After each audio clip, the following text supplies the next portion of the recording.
Hey, what's going on? It's your boy BT, and I came here to talk some boxing with the thousands of True School Sports subscribers. What's going on, guys? Now, this is a video response to Maxwell Baer and a video he did about a month ago. I've been wanting to do this one for a little bit, but it always slips from my mind. So I remember today, so I'm going to do it. And I'll leave Maxwell Baer's video in the description so you can go check it out for yourself and go sub to his channel. But he made a video about Evander Holyfield, and he said that, Evander Holyfield is a fair fighter, and that the reason that people look at Evander Holyfield the way they do is because of the moments that he gave boxing fans, and not so much for his win and loss record, but the moments he gave boxing fans. And it's moments you have in the ring that are more important than wins and losses. Now, you still got to be successful and you still got to win your big fights, but it's the moments that would ultimately define a fighter, and that are more important in evaluating a fighter's resume more so than the wins and losses. The wins and losses are important, but the moments are even more important. And I agree with him. Look at Holyfield. His record was 44-10, but a lot of those losses came at the latter part of his career. Undisputed champion in two weight classes. Had three of the best fights you'll ever see with Riddick Bowe, especially the first one. The first one you could argue that the first one might be the best fight in heavyweight history. Just overall, a great career for Holyfield. And I agree with him.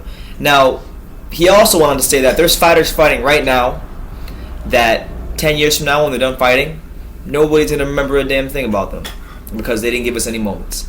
And I can think of so many guys that right now are are very close to the top of pound for pound list, or that were the face of boxing that, 10, 15 years from now, we're not going to care so much about them. And, I'm going to catch up hate for this one. But I know that, 10, 15 years from now, people are really not going to care as much about Floyd Mayweather as they do right now. Because right now, he just retired. He said a lot of things to keep himself relevant, but there's a lot of gloss over Floyd right now.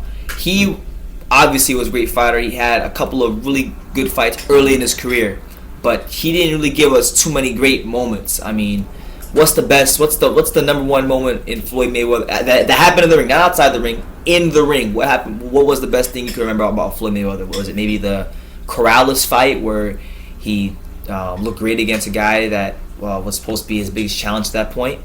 Maybe it's that fight where he looked like since the most sensational thing we'd seen in a long time. Is it maybe his fight against Arturo Gatti, where he just pretty much decapitated the guy, who was shot out, by the way? But anyway, he pretty much looked sensational against Arturo Gatti. So you probably say one of those two fights, but outside of that, you can't really think of too many incredible Mayweather moments. Maybe his fight with Corley. I mean, I don't know. There's not too many iconic moments that he had.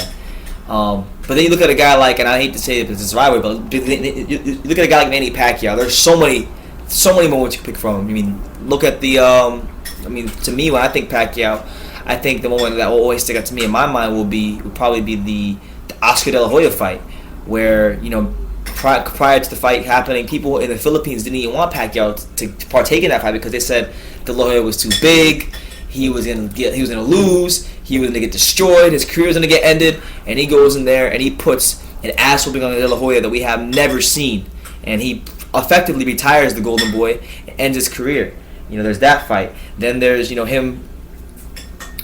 He's so late into his career. He's fighting Miguel Cotto. Miguel Cotto is one of the most destructive forces. I know he had taken the Margarita loss, but still, there was many people in the boxing at that time. I remember it so well, that believed that Cotto was gonna beat Pacquiao. That he was just too big, too strong, and had too much skills for Manny Pacquiao.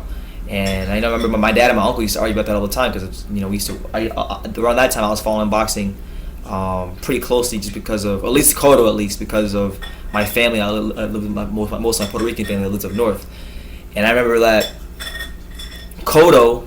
Many people thought Cotto was gonna win, and Pacquiao put a beat down on Cotto. So Pacquiao just has so many iconic moments, so many iconic fights. Ironically enough, even in the fight that he lost against Mayweather, right? The most iconic moment of that fight comes from Manny Pacquiao in round 3. Mayweather misses with I believe it was a left jab or a right. I don't remember, straight right. I don't remember if it was a straight right or a left jab, but he missed with something, and Pacquiao comes and he counters him with a straight left to his face. Mayweather gets stunned, and Pacquiao unleashes a flurry. And Pacquiao, even in the fight he lost, he gave us better moments than Mayweather. So even in defeat, he was still more iconic than Floyd. And Manny is a guy that, for that reason, to me, the moment he gave boxing fans, we hadn't felt that way about a fighter. Watching his, especially in his prime, we hadn't felt that way watching a guy like that since probably Roy Jones Jr. in his prime. He gave boxing fans a reason to tune in every night, which is why he ultimately, to me, is the best fighter in this generation. Aside from Manny, you have other guys. I'll go through a couple of guys who are personal favorites of mine. Riddick Bowe. Bowe had obviously a career where he didn't live up to the standards that maybe people had for him, that he wasn't an all-time great heavyweight, that he didn't fulfill his ultimate potential. But still, in the Holyfield fight, people to that point, a lot of people thought, but Bowe wasn't tested. Bowe hadn't fought nobody. That Rock Newman had cherry-picked soft opposition to make Bowe look good, and that when he fought Holyfield, he would ultimately fold. But he proved on that night in 1992 that, although he was fighting a guy in Holyfield that would die in the ring to win a fight, that Bowe had the skills, the heart, and the determination to beat Holyfield. And then it was on that night that we got into a glimpse into what we thought and what looked like was going to become an all-time great heavyweight. But still, Bowe gave us so many great moments in that fight when he hit Holyfield with that ridiculous uppercut, and he was just unleashing this flurry of great, mechanical, great technical punches on Holyfield. Great fight there. Even in the fights against Golota, he had some moments where he was getting destroyed by Golota, but he still showed a lot of heart in fighting back and throwing really good flurries to hurt Golota. And even when the skills of the road, Bowe showed a lot of heart, so he gave us good moments there. So Bowe, to me, he may not have had an ultimate Hall of Fame resume, but he had Hall of Fame moments. You look at Bernard Hopkins, another guy. The reason I started watching boxing, when he fought, I believe it was Pascal, one of the first Pascal fight, I believe. In between one of the rounds, he had put together a couple of really good rounds together, and I remember that in between rounds, he started doing push-ups on the floor, like he was Kevin Garnett. If you watch basketball, Kevin Garnett used to do push-ups on the floor. Bernard Hopkins was doing the same thing with boxing gloves on. That was a great moment for Hopkins. There's the moment when he fought Antonio Tarver, and he's putting this beat down on Tarver, and Tarver's throwing these punches, and he slips some, and he goes to the center of the ring, and he puts his hands up like, this guy can't hit me. And he had so many great moments where he was showboating and just looked like magic, and he stands out a lot because of that. And then last but not least, probably one of my favorite fighters right now, I would say Romo Gonzalez. His American debut against Edgar Sosa, a pretty respected guy in his weight class at the time. He runs through Sosa like it was nothing, and it was probably the best performance you'd seen from a guy at that size since the Pacquiao days. And you hadn't got a feeling watching boxing like that since Pacquiao. A guy that size fighting like that since Pacquiao. So,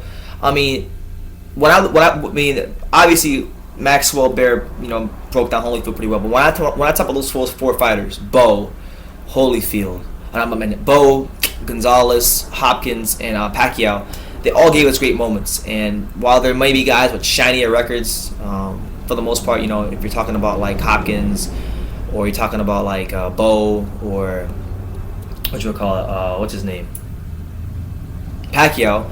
There's guys that Mayweather has a nicer record than all those guys, but I don't think Mayweather is going to have that level of relevance that or that level of people aren't going to appreciate him as much 15 years from now that they do those guys, because those guys gave boxing fans some great moments. And that's just my take.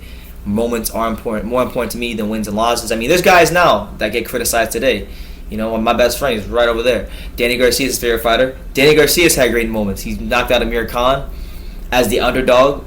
I'm not a fan of Danny Garcia, but he's given boxing fans great moments. The Amir Khan fight where he knocks him out the left hook, iconic moment.